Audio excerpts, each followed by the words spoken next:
Há 3 dias da eleição divulgada a última pesquisa Datafolha para presidente. Jair Bolsonaro do PSL continua na frente com 56% dos votos válidos, mas a diferença para Fernando Haddad do PT, que agora está com 44%, caiu 6 pontos. Também hoje foram divulgados os números da pesquisa para o governo de São Paulo. O candidato João Dória, do PSDB, aparece com 52% dos votos válidos. Márcio França, do PSB, com 48%. O Supremo Tribunal Federal decidiu que mulheres presas por tráfico de drogas, grávidas ou com filhos de até 12 anos podem cumprir pena domiciliar. E hoje é dia de agenda cultural aqui no Jornal da Gazeta, edição das 10. Entre as dicas tem musical, exposição de arte, show para adultos e também para a criançada. Você acompanha essas e outras notícias agora.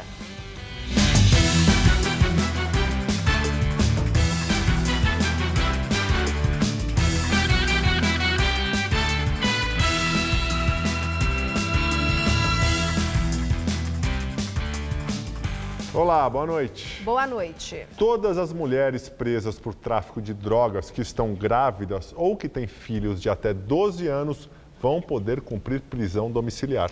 A decisão é do ministro Ricardo Lewandowski, do Supremo Tribunal Federal. A medida vale para presas que têm filhos de até 12 anos ou que estão grávidas. Lewandowski também autorizou a prisão domiciliar para as condenadas que são mães e que ainda podem recorrer da sentença. A decisão do ministro seguiu o entendimento da segunda turma do STF. Dados do Departamento Penitenciário Nacional apontam que quase 15 mil mulheres do sistema prisional podem ser beneficiadas com a decisão. Segundo o ministro, as presas mães e grávidas são as mais vulneráveis da população. Ricardo Lewandowski também determinou que o Congresso Nacional seja notificado para iniciar um estudo sobre a possibilidade de garantir o benefício, mesmo em caso de condenação definitiva. Lewandowski é relator do habeas corpus coletivo concedido pelo Supremo em fevereiro deste ano a todas as mulheres presas de forma preventiva que estejam grávidas ou tenham filhos de até 12 anos de idade. Apesar da decisão, muitos magistrados justificavam a não aplicação da medida pelo fato da presa ter sido flagrada com drogas. Ao reverter as decisões, Lewandowski escreveu que o envolvimento com o tráfico não afasta a determinação do Supremo ou revoga o direito da mulher de cuidar dos filhos e que não há razão para suspeitar que a mãe que trafica é indiferente ou irresponsável para o exercício da guarda dos filhos.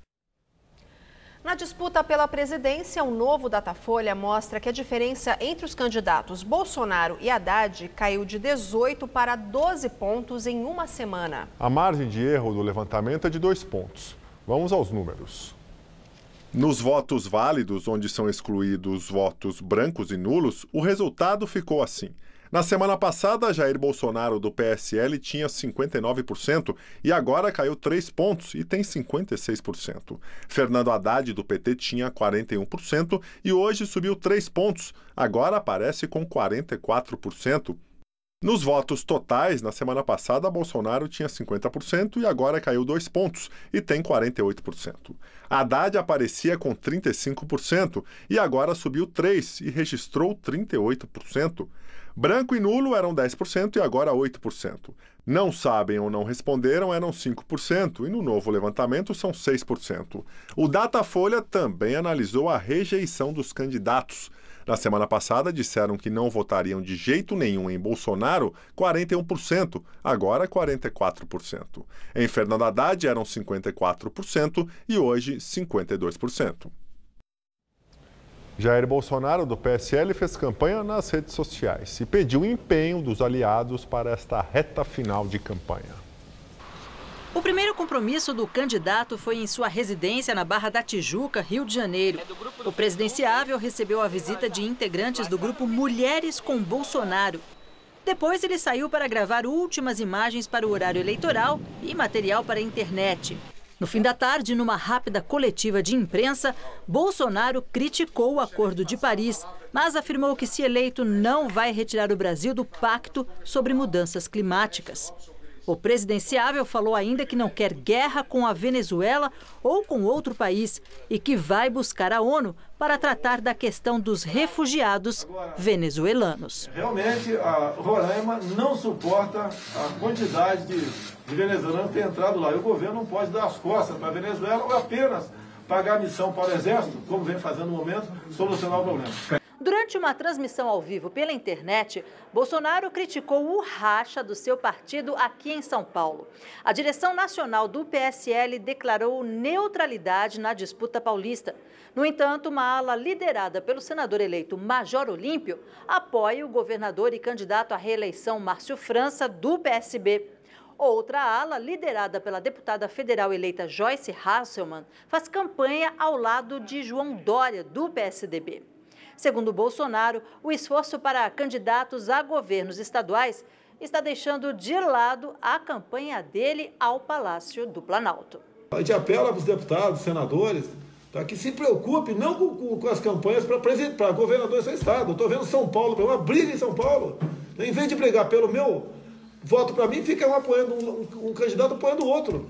Pô, tem que ter... Vocês têm que dar uma devida resposta, pô. Pelo amor de Deus, os deputados eleitos de São Paulo. O objetivo de vocês é Jair Bolsonaro, depois é França ou Dória. Bolsonaro cobrou ainda empenho dos aliados. Eu apelo aos parlamentares que entrem nessa briga. Não acabou a eleição ainda. Pô, vocês sabem, vocês se elegeram 52 do meu partido, em grande parte pelo meu trabalho candidato a presidente da República. Vocês têm seus méritos também. Mas vão deixar bem claro que ninguém acreditava que um partido com 8 segundos de televisão e sem fundo partidário, quase zerado, fizesse uma bancada de 52. Em São Paulo, Fernando Haddad, do PT, diz que essa é a campanha mais baixa de todos os tempos e culpa o adversário do PSL. Pela manhã, Fernando Haddad esteve neste hotel na região do Paraíso, zona sul da capital paulista, onde se reuniu com integrantes da Missão de Observação das Eleições Brasileiras da OEA, Organização dos Estados Americanos, chefiada pela ex-presidente da Costa Rica, Laura Tintídia. A presidente do PT, Gleice Hoffmann, e o ex-ministro de Relações Exteriores de Lula, Celso Amorim, também participaram do encontro. Durou cerca de 40 minutos. A reunião não pôde ser acompanhada pela imprensa. Na saída, o candidato do PT à presidência deu uma entrevista coletiva e disse que entregou à comissão um documento com denúncias sobre o processo eleitoral. Cada coisa que eu recebo por rede social, uma coisa... Nunca vi uma campanha como essa. É a campanha mais baixa de todos os tempos, porque ele quis criar esse clima. Esse clima favorece a candidatura dele. Há 3 dias das eleições, Fernando Haddad ainda espera o apoio mais explícito de políticos importantes para tentar derrotar Jair Bolsonaro, do PSL. Entre eles, Ciro Gomes, do PDT, que ainda não manifestou abertamente o seu apoio. Haddad disse que vem conversando com o partido de Ciro para tentar convencê-lo a compor o que o petista vem chamando de uma onda da virada. Fica mais fácil com o Ciro, claramente. Marina ajuda, a Goldman ajuda, Alberto Goldman manifestou apoio, ex-presidente do PSDB, importante apoio, porque sinaliza que também os setores mais centristas estão preocupados com o significado para o mundo da eleição de uma pessoa com as características do Bolsonaro. À tarde, o candidato petista seguiu para o Nordeste. O último compromisso público de hoje foi no Recife. Segundo Haddad, no sábado, ele encerra a campanha na favela de Heliópolis, na zona sul de São Paulo. No entanto, o ex-prefeito negou que a ida à periferia da cidade seja uma resposta ao discurso do rapper Mano Brown. Nesta semana, o cantor cobrou que o PT retomasse a comunicação com suas bases. De acordo com Haddad, o ato já estava planejado. E após o encontro com o candidato do PT, Laura Tintídia, chefe da missão da OEA, que observa as eleições aqui no Brasil, declarou que a propagação da fake news no país é um acontecimento nunca visto antes no mundo. É o uso da notícia falsa para movilizar as vontades das pessoas, as vontades dos cidadãos. El fenómeno que estamos viendo en Brasil quizás no tiene precedentes, se está utilizando una red privada que es el WhatsApp. Es una red que presenta muchas complejidades para poder accesar por parte de las autoridades y realizar algunas investigaciones. Es una red que genera mucha confiança en la gente. E vamos agora ao comentário de política com José Neumann e Pinto. Pois é, e a chefe da missão da OEA achou que os fake news são um absurdo no Brasil. Eu tinha umas historinhas para contar para ela. A primeira historinha é uma facada que o Bolsonaro levou de um militante de esquerda que já foi do PSOL, né? O Adélio Bispo de Oliveira. Eu posso também contar a ela a acusação que o Geraldo Azevedo, cantor e compositor pernambucano, fez de que teria sido torturado pelo general Hamilton Mourão, vice-presidente na chapa de Jair Bolsonaro, do PSL. A verdade é que o general Mourão tinha 16 anos, mas eu já falei isso aqui anteontem. O que eu não tinha falado ainda é que eu conversei com um membro da Comissão da Verdade e ele me contou que fez 1000 oitivas de denunciantes de tortura e o Geraldo não estava entre eles. Conversei também com um amigo meu que era dirigente da PEN e não se lembra do Geraldo na luta armada, mas isso aí não vem ao caso. O caso é que parece que o Geraldo não foi torturado mesmo pelo general Mourão, nem pelo treinador Mourinho. Além disso, o Bolsonaro chamou, o Haddad chamou o Bolsonaro de chefe de... coisa de bandido, né? Aquele negócio de milícia, chefe de milícia, soldadinho de Araque, coisas do gênero. E a senhora lá da Costa Rica não denunciou nada disso. Por que será, né? Pois bem, eu volto terça-feira, direto ao assunto. Até. Ministro do Tribunal Superior do Trabalho terá que dar explicação ao Conselho Nacional de Justiça sobre declarações dadas após o encontro com o candidato Jair Bolsonaro do PSL. O ministro Ives Gandra da Silva Martins Filho visitou o presidenciável na última segunda-feira e afirmou que apresentou para o candidato as preocupações do judiciário. O Corregedor Nacional de Justiça, ministro Humberto Martins, pediu que Ives Gandra Filho apresente os esclarecimentos em até 15 dias. O ministro do TST é o 10º magistrado notificado pelo corregedor para dar explicações nestas eleições. A gente já viu aí a pesquisa para a presidência da República. Agora vamos aos detalhes da pesquisa Datafolha para o governo de São Paulo. Segundo o levantamento, a disputa está acirrada entre Dória e França. Vamos aos números. João Dória, do PSDB, tinha na semana passada, em votos válidos, que excluem brancos e nulos, 53%, e agora caiu 1 ponto e tem 52%. Márcio França, do PSB, aparecia com 47% e hoje subiu 1 e tem 48%. Nos votos totais, Dória tinha 44% e no novo levantamento tem 43%. França tinha 40% e hoje manteve o índice. Em branco, nulo, eram 9% e agora se manteve o mesmo número. Não sabem ou não responderam eram 7% e hoje 8%. O Datafolha também analisou a rejeição dos candidatos. Os dois têm o mesmo índice, 42%. E na reta final da campanha para o governo de São Paulo, um levantamento do Jornal da Gazeta, edição das 10, indica quais as regiões mais visitadas e quais os assuntos mais abordados pelos candidatos Márcio França, do PSB, e João Dória, do PSDB. A disputa é marcada por acusações e troca de farpas. Durante os 20 dias de campanha no segundo turno, os ataques vieram dos dois lados. A discórdia que ele mesmo plantou. O jeito dele se conduzir. Márcio França devia cuidar do seu partido, nós cuidamos do nosso. Em várias investidas, João Dória tentou se aproximar do favorito nas pesquisas na disputa nacional, mas não conseguiu o apoio declarado de Jair Bolsonaro. Ao mesmo tempo, procurou associar o adversário ao PT, já que o partido de Márcio França, o PSB, decidiu apoiar Fernando Haddad para a presidência da República. Por outro lado, França procurou exibir o apoio que recebeu do senador eleito Major Olímpio, presidente do PSL em São Paulo, o partido de Bolsonaro, e explorou na campanha o fato de Dória ter deixado a prefeitura de São Paulo menos de 1 ano e meio depois de assumir, tendo prometido cumprir o mandato inteiro de 4 anos. A propaganda eleitoral na TV e no rádio vai até amanhã, mas hoje é o último dia para as reuniões públicas e comícios, de acordo com a lei eleitoral. Mas em São Paulo, os 2 candidatos não se animaram. João Dória não teve compromissos públicos durante o dia. Já Márcio França deu entrevistas por telefone para rádios do interior. Neste segundo turno, Márcio França dividiu a agenda entre a capital e o interior, aproveitando as viagens para compromissos como governador do estado. Destacou a segurança pública em encontros com policiais e a saúde na visita a obras de hospitais e unidades básicas. No litoral, privilegiou a cidade de São Vicente, onde já foi prefeito.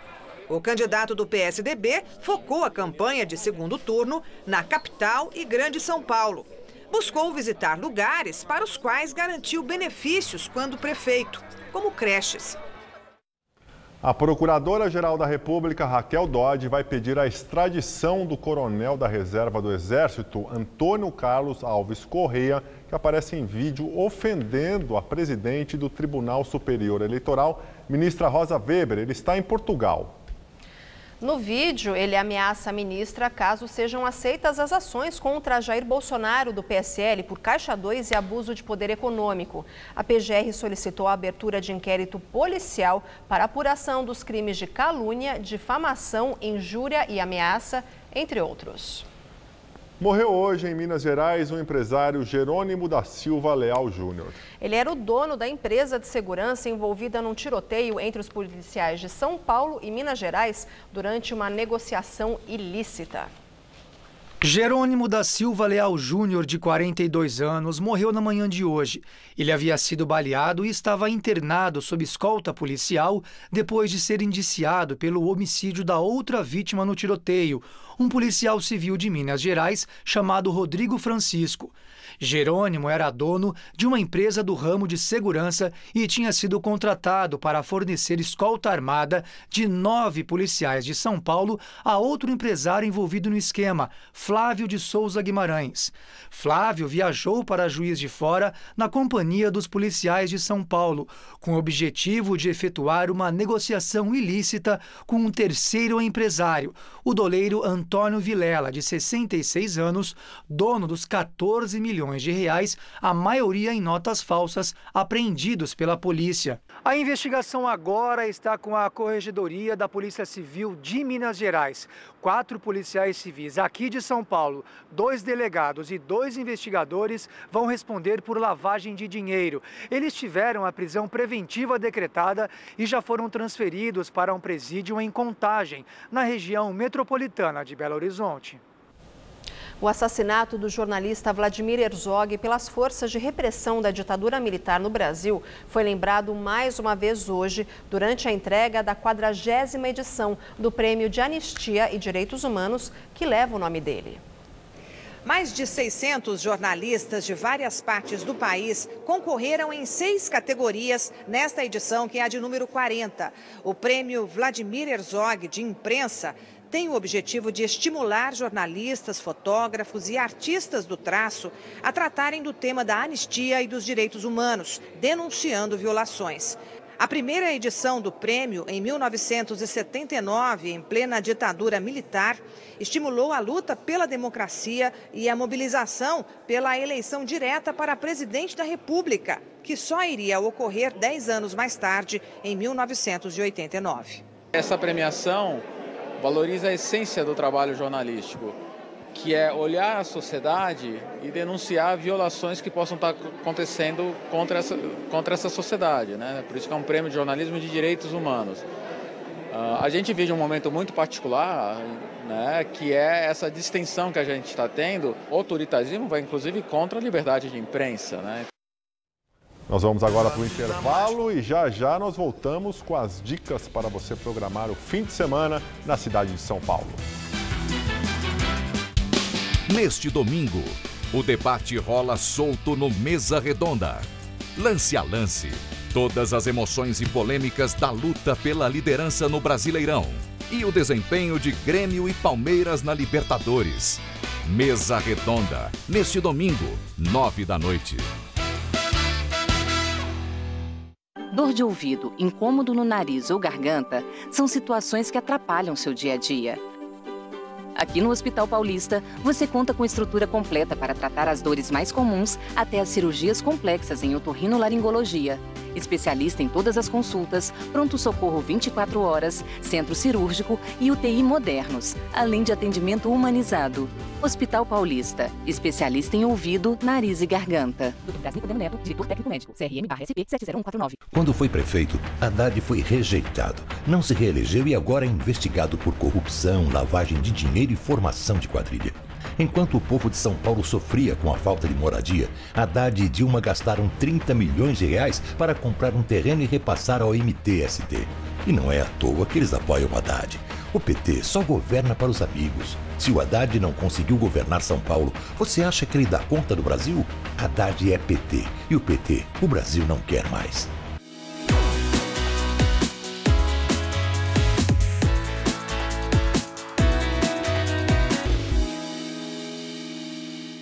E aí, vó? Tá fazendo o quê? Pesquisando sobre os meus candidatos. Você já sabe como votar?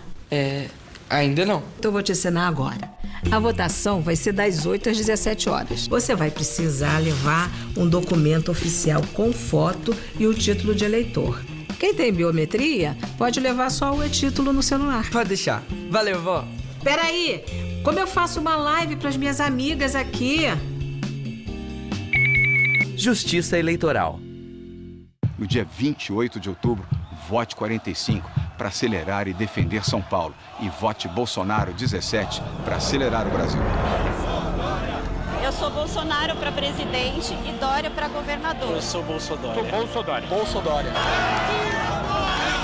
Ao lado de vocês, defendendo o Brasil. Bolsonaro. Bolsonaro. Aqui é Bolsonaro. Aqui é Brasil. Tá a fim de escrever a sua própria história? Que tal dirigir a sua própria vida? Então corre pra cá, que a sua hora chegou. Bem-vindo ao Universo Casper, um lugar certo para você pensar, criar e questionar. Na Casper, razão e emoção se unem para fazer diferente, fazer melhor. E você, aceita o desafio? Tem muita coisa nova te esperando por aqui. Faculdade Casper Libero. Paixão por comunicação. Neste domingo, acompanhe na TV Gazeta a cobertura completa das eleições 2018. Direto de nossos estúdios, análises, comentários, entrevistas especiais e a apuração dos votos em tempo real. Hora do Voto, neste domingo, a partir das 5 da tarde.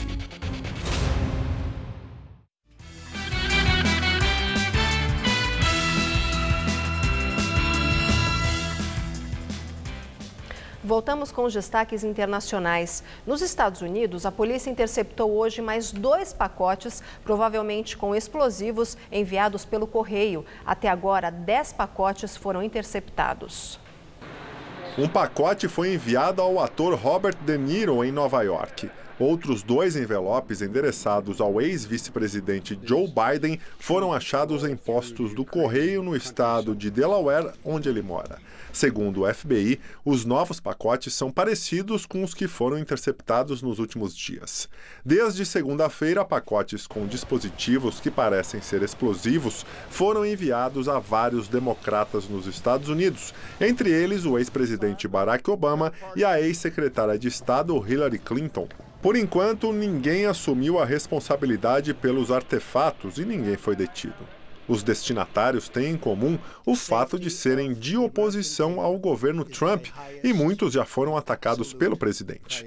Hoje, pelo Twitter, Trump acusou redes de comunicação de alimentar a raiva contra os políticos. O Reino Unido multou o Facebook em 500 mil libras por violação de privacidade. A penalidade de cerca de R$ 2.300.000 aplicada pelo órgão regulador de informação do Reino Unido se refere ao escândalo do vazamento de dados para a empresa de marketing digital britânica Cambridge Analytica.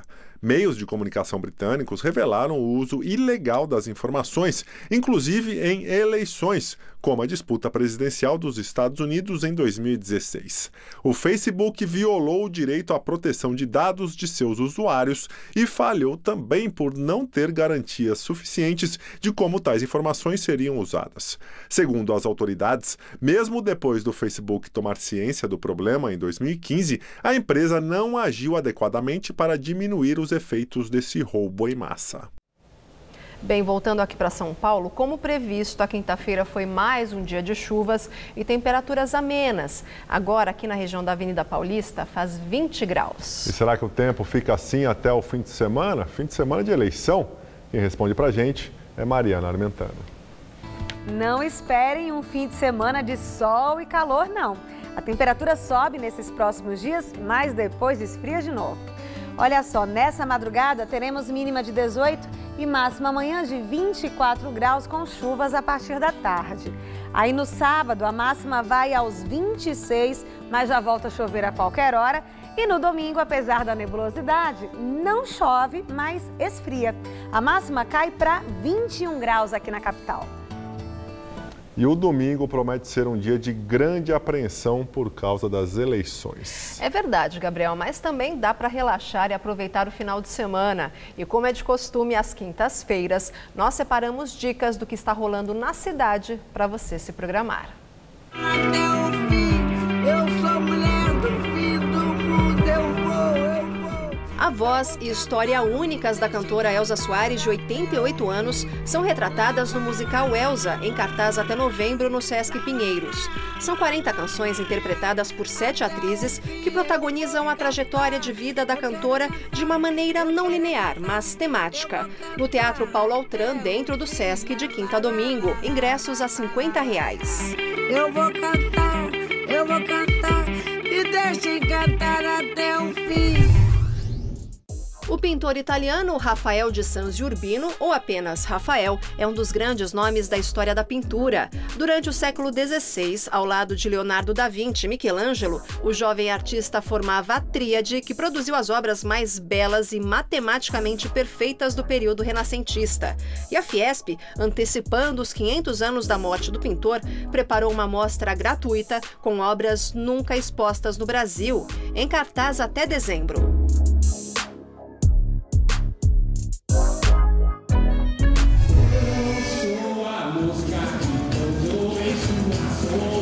O ícone do rock nacional Raul Seixas volta à vida no show do trio Os Raulzitos, a versão infantil do Maluco Beleza. No sábado, em show gratuito no Sesc Campo Limpo, a criançada vai poder se divertir e conhecer clássicos como Eu Nasci há 10 mil anos atrás, Mosca na Sopa e Maluco Beleza. Não há necessidade de retirar os ingressos.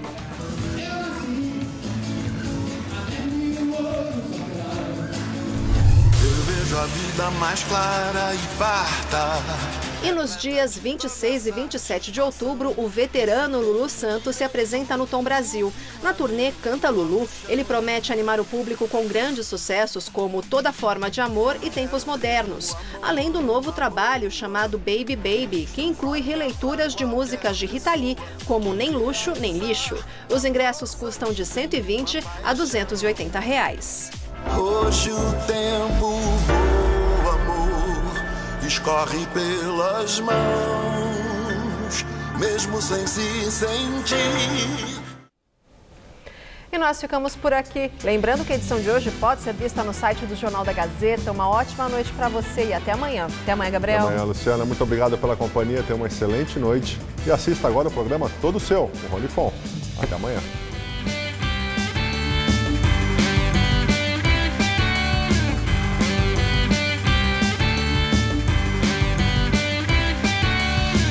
Acompanhe ao vivo a apuração das eleições 2018. Neste domingo, 5 da tarde, em Hora do Voto. Assista agora Todo Seu.